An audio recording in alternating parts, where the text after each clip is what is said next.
BNP মহাসচিব মির্জা ফখরুল ইসলাম আলমগীর বলেছেন, ৫ আগস্টের পর দেশে শান্তি ফিরিয়ে নতুন বাংলাদেশ গড়ার প্রথম আহ্বান জানিয়েছিলেন বেগম খালেদা জিয়া। আর দলটির স্থায়ী কমিটির সদস্য আমির খসরু মাহমুদ চৌধুরী বলেছেন, দেশের সকল অর্থনৈতিক সংস্কারে জিয়াউর রহমান এবং খালেদা জিয়ার অবদান রয়েছে।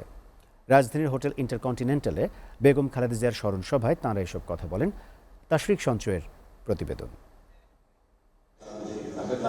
ইন্টারন্যাশনাল চেম্বার অব কমার্সের উদ্যোগে রাজধানীর হোটেল ইন্টারকন্টিনেন্টালে অনুষ্ঠিত হয় সাবেক প্রধানমন্ত্রী বিএনপি চেয়ারপারসন বেগম খালেদা জিয়ার স্মরণ সভা ও দোয়া মাহফিল।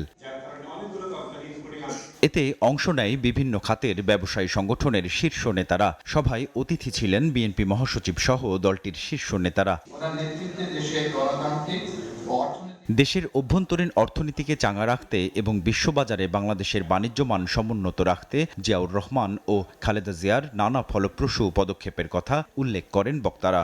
ব্যক্তি খাত যে প্রসাদ লাভ করেছিল, শুরু হয়েছিল জিয়াউর রহমান সাহেবের হাত দিয়ে, যেটাকে উনি অব্যাহত রেখেছিলেন। বাংলাদেশে শুধু গণতন্ত্র নয়, উনি অর্থনীতিকে গণতান্ত্রায়ন করার জন্য তিনি সবসময় আমাদের কথা শুনতেন, সত্যি কথা কম বলতেন, আপনারা বলেছেন, কিন্তু সিদ্ধান্তগুলো নিতেন কিন্তু কঠিন। তার এই সমন্বয়, তার যে কার্যপদ্ধতির মধ্যে যে সমন্বয়ের যে একটি বিধান, সমন্বয়ের একটি প্রথা, যে তিনি একদিকে ধনী একদিকে দরিদ্র, তিনি কার কথা বলে যান। বেগম খালেদা জিয়ার জনকল্যাণমূলক ভূমিকা তুলে ধরে তা অনুসরণের আহ্বান জানান বিএনপি মহাসচিব মির্জা ফখরুল। এই মহিলা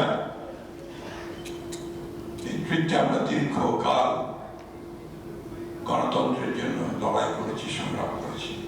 যে ৫ই আগস্ট যেদিন ছাত্র জনতার অভ্যুত্থানের মধ্য দিয়ে জাতি আরেকবার স্বাধীন হল, সেই রাত্রেই আমি গিয়েছিলাম হাসপাতালে তার একটা বক্তব্য নেওয়ার জন্য।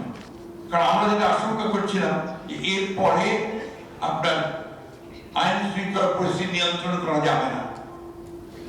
দেশের একটা বক্তব্য খুব বেশি প্রয়োজন ছিল। এত কষ্ট, এত নির্যাতন, এত নিপীড়ন, এত অত্যাচারের পরে তিনি যে বার্তাটি দিলেন, সেটি প্রথম ছিল প্রতিশোধ নয়, প্রতিহিংসা নয়, আসুন আমরা সবাই মিলে ঐক্যের মধ্য দিয়ে, ভালোবাসার মধ্যে দিয়ে নতুন বাংলাদেশ নির্মাণ করি। বিএনপি ক্ষমতায় আসলে দেশে অর্থনৈতিক স্থিতিশীলতা ফিরবে বলে মনে করেন ব্যবসায়ী নেতারা। তাশফিক সঞ্চয়, SATV, ঢাকা।